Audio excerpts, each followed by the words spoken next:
வணக்கம், நான் உங்கள் chef Muralidharan. Welcome to chef Madras Murali kitchen. இன்றைக்கி நாம் பார்க்க போகிற டிஷ் வந்து என்ன அப்படின்னா காராசேவ். இந்த டிஷ்ஷு செய்ய தேவையான பொருட்கள் என்னென்னு பார்க்கலாமா? வாங்க வீடியோக்குள்ளே போகலாம். கடலை மாவு 200 கிராம், அரிசி மாவு 50 கிராம், டால்டா 75 கிராம், மிளகு 2 ஸ்பூன், ஆப்பசோடா சிறிதளவு, எண்ணெய் பொரிக்க தேவையான அளவு, பெருங்காயத்தூள் சிறிதளவு, சால்ட் தேவையான அளவு.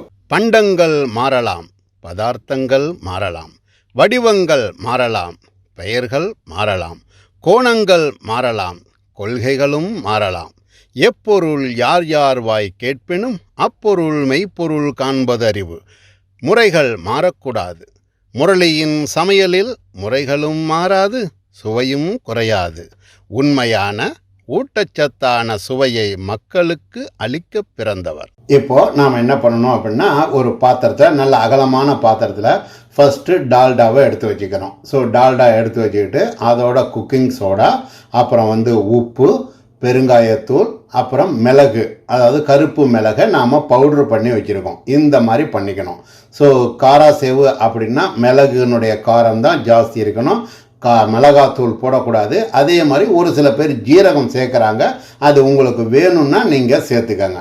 இது எல்லாத்தையும் சேர்த்துட்டு டால்டாவை இந்த மாதிரி நீங்கள் கைகளில் நல்லா மாலிஷ் பண்ணணும். அதாவது மாலிஷ் பண்ணுறது அப்படின்னா கைகளுடைய சூட்டில் டால்டா வந்து வெண்ணெய் மாதிரி மாறணும். இப்போ பாருங்கள், நான் பண்ணிக்கிட்டு இருக்கும்போதே உங்களுக்கு நல்லா தெரியும், வெண்ணெய் மாதிரி மாறும். இது பேர் தான் சாட்டா கொடுக்கறது அப்படின்னு சொல்லுவாங்க. அதாவது என்னென்னா சாஃப்ட்னஸ் பண்ணுறது. டால்டாவை நல்லா சாஃப்ட் பண்ணிவிட்டு அப்புறம் மாவு போடும்போது அந்த உங்களுக்கு சாஃப்ட்னஸ் இருக்கும். இதன் பிறகு நீங்கள் என்ன பண்ணணும், இந்த டால்டாவையும் தண்ணியையும் கொஞ்சம் சேர்த்து நீங்கள் இந்த மாதிரி பண்ணும்போது கருப்பு மிளகுத்தூள், உப்பு, ஆப்பசோடா இது எல்லாம் சேர்ந்து நல்லா வந்து உங்களுக்கு வந்து சாஃப்டாவுக்கு, அதாவது வந்து உங்களுக்கு காராசேவு பண்ணுறதுக்கு நல்லா சாஃப்ட் ஆகிக்கணும் டால்டா. ஒரு சில பேர் டால்டாவை அப்படியே போட்டு பிசைவாங்க. அதெல்லாம் அவங்களுடைய மெத்தடு அப்படிங்கிறது வேறு.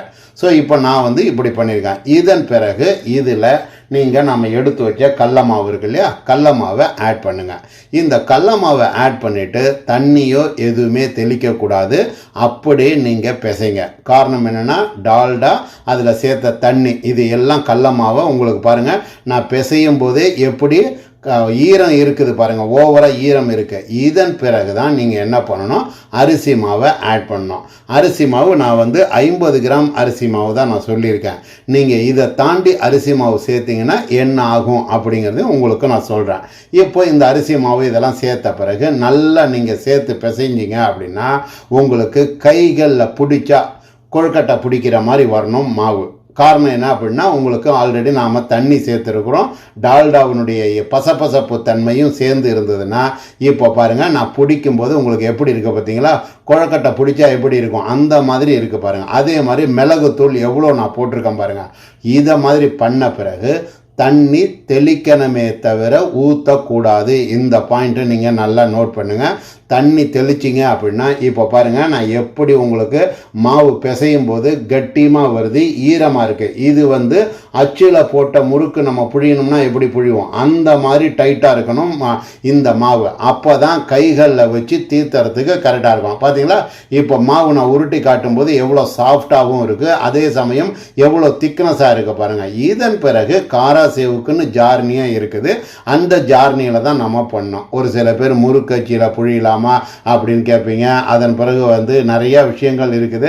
பட் அவங்களுடைய விருப்பம். ஒரிஜினல் காராசேவு அப்படின்னா, இப்போ நான் கைகளில் தீர்த்துறேன் பார்த்தீங்களா, ஜார்னியை வச்சுட்டு ஜார்னிக்கு மேலே அந்த மாவை வச்சுட்டு உள்ளங்கையினுடைய நடுப்பகுதி, அதாவது வந்து கீழ்ப்பகுதி, கட்டவரலுக்கு கீழே இருக்கு இல்லையா, நமக்கு தம்ஸ்அப் காட்டுவோமே, அந்த பகுதியால் நீங்கள் தீர்க்கணும். தீர்த்தும் போது உங்களுக்கு இந்த கேப் வழியாக மாவு வந்து விழுது பாருங்கள் கீழே. ஸோ இந்த மாதிரி விழறது தான் காராசேவு. இந்த காராசேவு எப்படி வந்து நீட்டாக விழுது பார்த்தீங்களா. கொஞ்சம் ஜார்னி வந்து நீங்கள் பின்பகுதி நல்ல தடிமனாக இருந்தது அப்படின்னா டக்குன்னு கட் பண்ணி சின்னதாக விழும். உங்களுக்கு வேணும்னாலும் பெருசாகவும் போட்டுக்கலாம். இதுலேயே இன்னொரு கட்டை காராசேவு அப்படின்னு சொல்லுவாங்க. அதுவும் ஒரு மெத்தட் இருக்குது. இப்போ இந்த காராசேவை பொறுத்த வரைக்கும் போட்டுட்டு ஒரே தரத்தில் நீங்கள் ஃப்ரை பண்ணக்கூடாது. 2 தரமாக ஃப்ரை பண்ணிங்க அப்படின்னா தான் கரெக்டாக இருக்குமா. முதல் தரம் போட்ட பிறகு இந்த மாதிரி வந்த பிறகு 2வது தரம் நீங்கள் எடுத்து போட்டுட்டு பண்ணிங்க அப்படின்னா காராசேவு ரொம்ப டாப்பாக வரும். இந்த காராசேவு போடும்போது மட்டும் நீங்கள் விஷயம் புரிஞ்சுக்கங்க, கண்டிப்பாக குக்கிங் சோடா போட்டால் எண்ணெய் பொங்கும். இப்போது எப்படி காராசேவு வந்திருக்கு பார்த்தீங்களா, இதுதான் காராசேவு அப்படிங்கிறது. நான் தீபாவளி ஸ்பெஷலுக்காக உங்களுக்கு போட்டு காட்டியிருக்கேன். குறிப்பாக எண்ணெய் பொங்கிறதுனால பார்த்து நீங்கள் மீடியமான ஃபயர் வச்சு பண்ணுங்கள். அதே மாதிரி காராசேவு எடுக்கும்போது கொஞ்சம் சவுக்குன்னு இருக்கணும், அப்புறம்தான் சாஃப்ட்னஸாக மாறும். இது உங்களுடைய மெத்தடுக்காக சொல்லி கொடுத்துருக்கேன்.